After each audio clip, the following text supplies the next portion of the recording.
নমস্কার বন্ধুরা, আশা করি তোমরা সকলেই ভালো আছো। যে যেখান থেকে আমার এই ভিডিওটি দেখছো সকলকে জানাই অনেক অনেক ভালোবাসা ও শুভকামনা। তোমাদের সকলকে সাথে নিয়ে শুরু করছি রান্নার আরেকটি ভিডিও।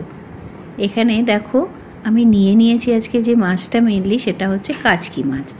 তোমাদের নিজস্ব আঞ্চলিক ভাষায় এই মাছকে কি বলে অবশ্যই কমেন্ট করে জানিও। খুব নরম মাছ, বেশি নাড়াচাড়া করলে মাছ একদম দুভাগ হয়ে যাবে, আর খুবই ছোট্ট ছোট্ট হয় এই মাছগুলো।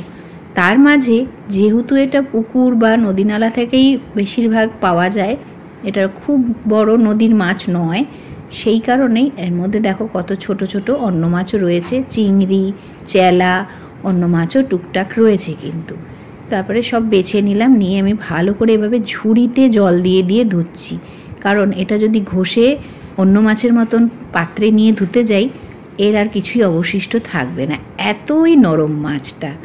তা নিয়েছি জল ঝরিয়ে এখানে, আর এখন বিভিন্ন রকমের সবজিপাতি সব কেটে নিয়েছি, এক এক করে সেগুলো সব মাছের সাথে মাখবো। প্রথমেই নিলাম কুচনো পেঁয়াজ, তারপরে নিয়ে নিলাম পরিমাণ মতন আলু কুচনো, টমেটো কুচনো, কুচি লঙ্কা, কাঁচা লঙ্কা, সাথে কুচনো ধনে পাতা, আর এবার দিচ্ছি বিভিন্ন মশলা। তার মধ্যে প্রথমে দিয়েছি আমি হলুদ গুঁড়ো, লবণ, ধনে আর জিরের গুঁড়ো অল্প করে, তার সাথে এখন দিচ্ছি বেশ খানিকটা পরিমাণে কাঁচা সর্ষের তেল।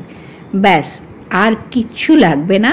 তবে হ্যাঁ, খুব সুন্দর করে জিনিসটাকে এখন মেখে নিতে হবে, সম্পূর্ণ এপাশ ওপাশ নাড়িয়ে চাড়িয়ে। সব থেকে ভালো হয় ঝাঁকিয়ে যদি মাখা যায়, সেটা যেহেতু আমি এই মুহূর্তে ক্যামেরাটা আরেক হাতে ধরে রয়েছি, করতে পারছি না। ওইভাবে মাখালে সব থেকে ভালো হয়, মাছগুলো এক ফোঁটাও ভাঙে না, অথচ সমস্ত মাছের সাথে মশলাটা ভালো করে মেখে উঠবে। লবণটা যেন একবারেই তোমরা পরিমাণ মতন আন্দাজ করে দিয়ে দেবে। এইভাবে মাখার পর রেখে দিয়ে আসলাম একদিকে, মাছটাকে ঢেকে। কিছুটা ম্যারিনেশনও হবে, কিছুটা তেল মশলাগুলোও থিতিয়ে পড়বে মাছের গায়ে। আর এখানে দেখো সকালে ব্রেকফাস্ট নিয়ে বসে পড়েছি। হেলদি ব্রেকফাস্ট খেয়ে নিয়ে শক্তি সঞ্চয় করে চলে আসলাম এবার রান্নাবাড়ির কাজে। বললাম যে বেশ কিছুক্ষণ মাছটাকে এভাবে মেখে চুকে রেখে দিলাম। এখন আমি এটাকে এক চড়ায় রান্না করব। এক চড়া মানে কি বলো তো? সেটা হলো কড়াইতে একবারে রান্না করা, বেশি নাড়াচাড়া করতে হয় না। এই মাছটা এরকমই দিয়ে দিলাম প্যানে একটুখানি তেল দিয়ে, তার মধ্যে কালো জিরে ফোড়ন, তারপরেই দিয়ে দিলাম মেখে রাখা পুরো মাছটা। আর আমি কিন্তু আলুগুলো খুব ঝিরিঝিরি করে কেটেছি, চাইলে তোমরা অন্য সবজিও এর সাথে দিতে পারো। অন্য সবজির মধ্যে তোমরা পটল বা স্কোয়াশ এই দুটো সবজি ঝিরিঝিরি করে কেটে দিতে পারো, খেতে কিন্তু খুব ভালো হয়। ঢাকা চাপা দিয়ে বেশ মিনিট 15 রান্না করবার পরেই মাছ একদম রান্নার তৈরি হয়ে যাবে। আর দেখো দেখতে কিন্তু দারুণ হয়েছে, আর খেতে তো অসম্ভব স্বাদ। এই মাছের নিজস্ব একটা আলাদাই স্বাদ রয়েছে। তোমরা অবশ্যই একদিন রান্না করে আমায় কমেন্ট করো। এই মাছটা আমি বিশেষত রান্না করি আমার শাশুড়ি মায়ের জন্য, উনি ভীষণ পছন্দ করেন এই মাছটা খেতে। আর যেহেতু টাটকা মাছ, সেজন্য তার স্বাদও অনেক।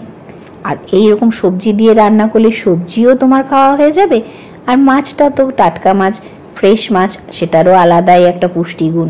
আর উনি এই মাছটা আমি যখনই বাজারে পাই সাথে সাথেই একদম আগেই ওনার জন্য আমি এটা মনে করে নিয়ে নিই ব্যাগের।